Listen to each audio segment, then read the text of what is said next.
Assalamualaikum warahmatullahi wabarakatuh. Tabipun, perkenalkan nama Ika Mastria dengan NPM 10.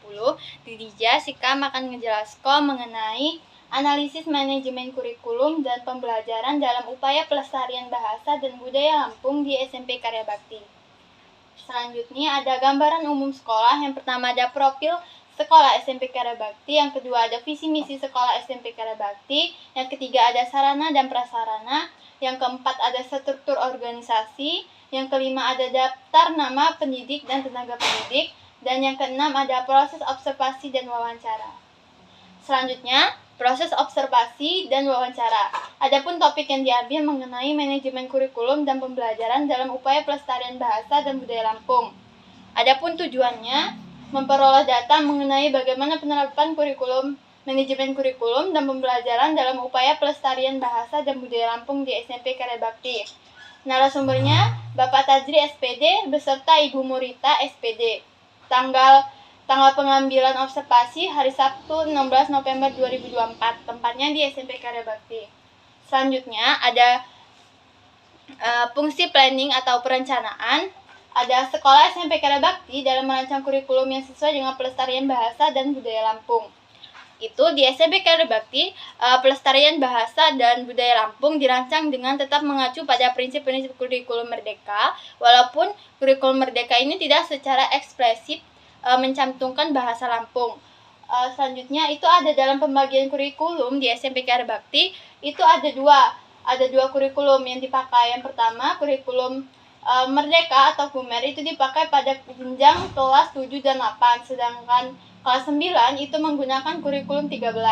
Selanjutnya, adapun penyesuaian kurikulum Merdeka di SMP Karya Bakti, yang pertama ada penyusunan mata kuliah pelajaran muatan lokal, yang kedua ada proyek profil pelajar Pancasila, yang ketiga ada ekstrakurikuler dan kegiatan tematik.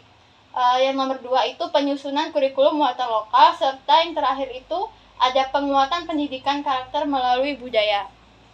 Selanjutnya ada materi tentang cara sekolah mengalokasikan sumber daya tenaga kerja, buku, dan alat peraga untuk mendukung pembelajaran bahasa dan budaya Lampung. Yang pertama itu ada penyusunan kurikulum merdeka yang terbagi dari penyusunan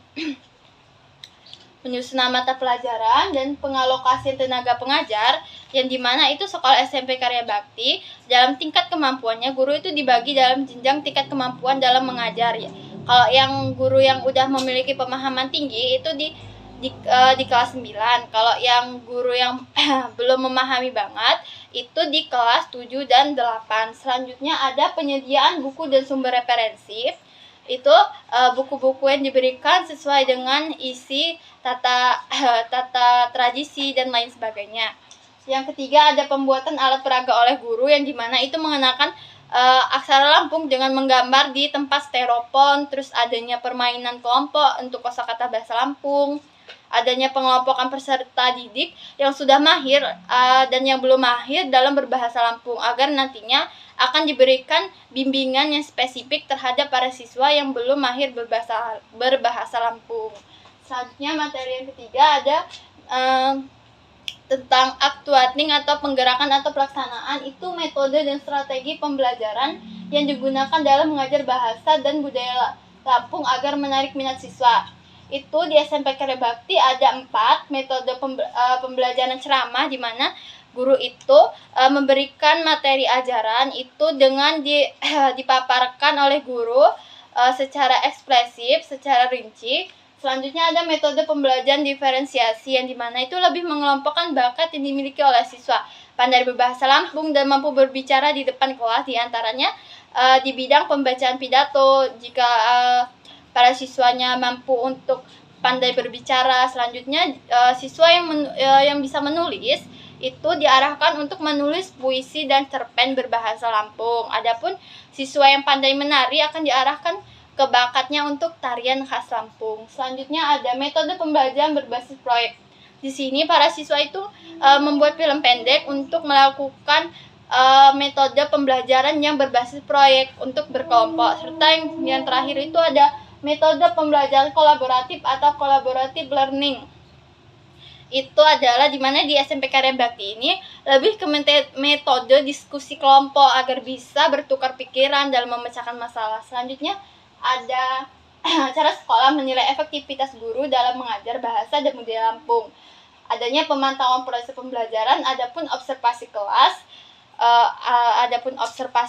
atau adanya penilaian dari rencana pelaksanaan pembelajaran RPP bagi kepala sekolah atau kepala sekolahnya itu terkadang bisa masuk ke dalam kelas untuk melihat guru menyampaikan materi pembelajaran itu seperti apa. Yang selanjutnya itu ada kalau ada siswa yang adanya penilaian melalui ujian atau tugas-tugas yang mengukur pemahaman para siswa. Selanjutnya materi terakhir itu ada evaluasi atau penilaian. Mekanisme evaluasi yang digunakan oleh sekolah untuk menilai keberhasilan program pelestarian bahasa dan budaya Lampung itu di SMP Karya Bakti dilakukan setiap akhir tahun untuk menilai pemahaman siswa terkait bahasa, adat, dan tradisi Lampung. Jika hasilnya belum memenuhi target, dilakukan langkah lanjut seperti pengulangan materi atau pendekatan lain. Evaluasi ini penting karena pemahaman siswa dipengaruhi oleh perbedaan cara belajar, tingkat pemahaman, dan kondisi sosial budaya. Itu saja yang dapat saya sampaikan mengenai analisis kurikulum dan pembelajaran yang ada di SMP Karya Bakti. Saya akhiri, wassalamualaikum warahmatullahi wabarakatuh.